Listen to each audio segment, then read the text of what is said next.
Financial markets పై పట్టు సాధించాలనుకునే వాళ్ళు Revanth conduct చేసే వెబినార్ కోసం ఈ నెంబర్ కి కాల్ చేయండి. నమస్తే, వెల్కమ్ టు సుమన్ టీవీ. నేను వెల్లి చక్రధర్. వాళ్ళు చాలామంది క్వశ్చన్స్ అడుగుతున్నారండి స్మాల్ కేస్ గురించి. ఈ మధ్య మేము స్మాల్ కేస్ గురించి చెప్పట్లేదు అంటున్నారు. ఇప్పుడు ఒక మంచి స్మాల్ కేస్ వచ్చిందండి మనకి మార్కెట్లోకి with minimum of 10 lakhs investment. ఈ స్మాల్ కేస్లో ఎవరైనా ఇన్వెస్ట్మెంట్ చేయాలంటే మినిమంగా 10 lakhs ఇన్వెస్ట్మెంట్ చేయాలి. చూడండి, స్మాల్ కేసెస్ అనేవి రెండు రకాలుగా ఉంటాయి. కొన్ని స్మాల్ కేసెస్ మనకి smallcase.comలో అవైలబిలిటీలో ఉంటాయి. కొన్ని ఏమో ఒక మంచి ప్లాట్ఫామ్ కార్పొరేట్ ఆఫీసెస్లో మనకి దొరుకుతాయి కొన్ని స్మాల్ కేసెస్. వాటిని మినీ పీఎంఎస్ అని కూడా అంటారు. ఇప్పుడు చూడండి, యాక్చువల్గా కొన్ని చాలా మంచి మంచి కంపెనీస్ ఉన్నాయి. లైక్ రెనెసెన్స్ కావచ్చు, అలాగే ఆల్ఫా అక్రెడిటేషన్స్ కావచ్చు, అలాగే కేర్ కావచ్చు. ఇవన్నీ కూడా పీఎంఎస్ రన్ చేస్తున్నాయి, గత 10 సంవత్సరాలుగా రన్ చేస్తున్నాయి. అలాగే అబాకస్ కావచ్చు. సో చాలా మంచి కంపెనీస్ మనకి పీఎంఎస్ని ఆఫర్ చేస్తున్నాయి. అలా ఎప్పుడైతే గణనీయంగా 10 సంవత్సరాల నుంచి పీఎంఎస్ ఆఫర్ చేస్తున్నారో, ఒక మంచి రిటర్న్స్ అయితే డెలివరీ చేశారో, వాళ్ళు అందరికీ సామాన్యుడికి కూడా అందుబాటులో ఉండాలని మినీ పీఎంఎస్ కాన్సెప్ట్లో పట్టుకొచ్చారు. సో ఈ మినీ పీఎంఎస్లోగానే స్మాల్ కేస్ వాడకంలో మనం వాడుతున్నాం. సో ఈ మినీ పీఎంఎస్లో చూస్తే మనకి 10 lakhs 5 lakhs అనేవి మినిమం ఇన్వెస్ట్మెంట్గా చేయొచ్చు. సో ఇందులో ఏంటంటే మనకి బేసిక్గా వచ్చి ఫ్లెక్సీ క్యాప్ మోడల్స్ కూడా ఉన్నాయండి. ఫ్లెక్సీ క్యాప్ మోడల్ అంటే మీకు తెలుసు, large cap, mid cap, small cap కాంబినేషన్లో వెళ్తూ ఉంటాయి అవి. సో మార్కెట్లో చాలా ఆల్ టైమ్ హై ఉంది.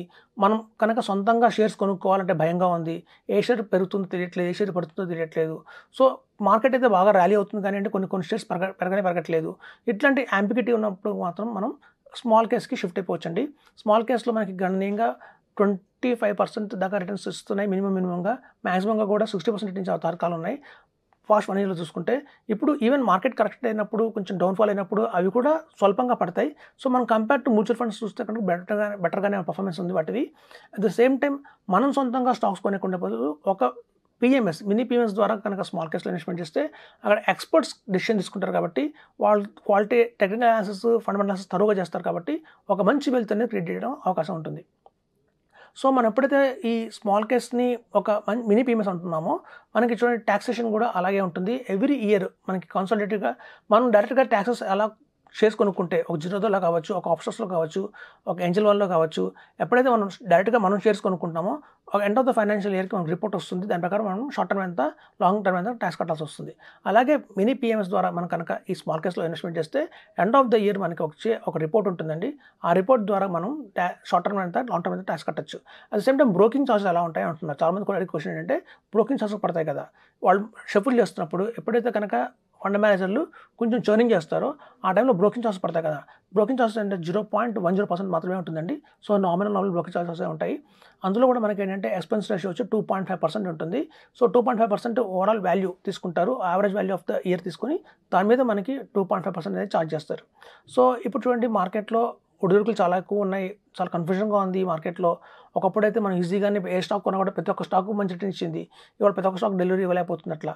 సో కాబట్టి ఏంటంటే బెస్ట్ ఆల్టర్నేటివ్ మనం small case, so mini PMS కింద స్మాల్ కేస్లో ఇన్వెస్ట్ చేయొచ్చు. ఇందులో కూడా మనకి డివిడెండ్స్ వస్తుంటాయి కొన్నిసార్లు. ఆ డివిడెండ్ డైరెక్ట్గా మన అకౌంట్లో క్రియేట్ అవుతుంటాయి. సో 1% ప్రాసెసింగ్ ఫీజు కట్టి కనుక మనం మంచి స్మాల్ కేస్ ఆర్ మినీ పీఎంఎస్ని సెలెక్ట్ చేసుకుంటే గణనీయంగా లాభాలు వస్తాయి.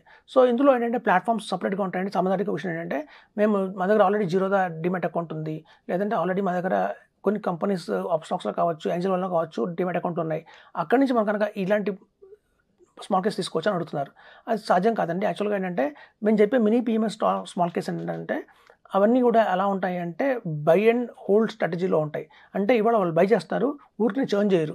ఎప్పుడైతే నెసరీ వచ్చిందో, ఒక నీడ్ వచ్చిందో అప్పుడే వాటిని సేల్ చేస్తారు. కొన్ని స్టాక్స్ మాత్రమే అది కూడా. సో కాబట్టి బై అండ్ హోల్డ్ స్ట్రాటజీస్ కూడా ఈ ట్రేడింగ్ ప్లాట్ఫామ్స్లో మనకు అందుబాటులో లేవండి. ఇవి సపరేట్గా కొన్ని కార్పొరేట్ అకౌంట్స్ ఉంటాయి. వాటి నుంచి కనుక మనం డిమాట్ అకౌంట్ ఓపెన్ చేసి దాని ద్వారా కనుక మనం ఇన్వెస్ట్మెంట్ చేస్తే రిటర్న్స్ భారీగా వస్తాయి. మనకు ట్రాన్స్పరెన్సీగా ఉంటుంది. లాగిన్ పాస్వర్డ్ ఇస్తారు, మనం చూసుకోవచ్చు ఆ షేర్స్ ఎలా పెరుగుతున్నాయో తగ్గుతున్నాయని చెప్పి. ఏదైనా సరే మనం ఒక 3 years మినిమం హారిజన్లో రావాలండి. ఈవెన్ మనకి ఎనీ ఈక్విటీ మార్కెట్, అది మ్యూచువల్ ఫండ్స్ కావచ్చు, స్మాల్ కేస్ కావచ్చు, పీఎంఎస్ కావచ్చు, ఏఎఫ్ కావచ్చు, ఇవన్నీ కూడా మార్కెట్ లింక్ ఉన్నాయి కాబట్టి మనం గోల్ పెట్టుకునేటప్పుడు మేము 3 to 5 years రేంజ్లోనే మనం ఆలోచించుకొని రావాలి. తాత్కాలికంగా వచ్చే ఈ 3 months అప్ అండ్ డౌన్స్కి మనం టెన్షన్ పడి మనం కంగారు పడకూడదు, ప్యానిక్ అవ్వకూడదు. ఒక లాంగ్ టర్మ్లో కనుక వెయిట్ చేస్తే మాత్రం రిటర్న్స్ అనేవి ఎక్సలెంట్గా డెలివరీ అవుతాయి. సో కాబట్టి small case is the best investment. ఈ మధ్య కొత్తగా వచ్చింది కేర్, వాళ్ళకి చాలా పర్ఫార్మెన్స్ చాలా బాగుంది. అది మినిమంగా 10 lakhs అయితే ఉంది టికెట్ సైజు. సో ఎవరి దగ్గర 10 lakhs మనం ఆల్రెడీ స్టాక్స్లో ఉన్నాయండి అంటే కనుక మనం ఇటు మూవ్ అవ్వమని చెప్తున్నాము. సో ఇట్లా మూవ్ అయితే కనుక మీకు మంచి లాభాలు అయితే వస్తాయి. సో అట్లాగే మనం చూస్తే మనకి రెనెసెన్స్ కంపెనీ వాళ్ళ ఫ్లెక్సీ క్యాప్ చాలా బాగుంది. సో ఆల్రెడీ మనం చూస్తున్న అన్ని పోర్ట్ఫోలియోస్ చూస్తే స్మాల్ క్యాప్స్లో కూడా చాలా నెంబర్ ఆఫ్ స్మాల్ క్యాప్సెస్ ఉన్నాయి. సో అట్లాంటి స్మాల్ క్యాప్సెస్లో కూడా మేము రీసెంట్ పాస్ట్గా మనం చూస్తుంటే small and mid cap small కేసెస్లో కొంచెం రిటర్న్స్ కొంచెం నెగిటివ్ అవుతున్నాయి ఆర్ కొంచెం డ్రాస్టిక్గా ఫాలో అవుతున్నాయి. వేరేస్ ఫ్లెక్సీ క్యాప్లో ఉన్న స్మాల్ కేసెస్ అని కూడా చాలా ఎక్సలెంట్ రిటర్న్స్ ఇస్తున్నాయి. అవి ఎట్లాంటి ఒడిదుడుకులను తట్టుకుంటున్నాయి అవి. సో కాబట్టి మేము స్ట్రాంగ్గా కూడా వాటిని రికమెండ్ చేస్తున్నాం. సో మంచి small case or mini premiums కనుక ఫ్లెక్సీ క్యాప్ మోడల్లో తీసుకుంటే మాత్రం రిటర్న్స్ మీకు భారీగానే మంచిగా వస్తాయని ఎక్స్పెక్ట్ చేయొచ్చు. Thank you.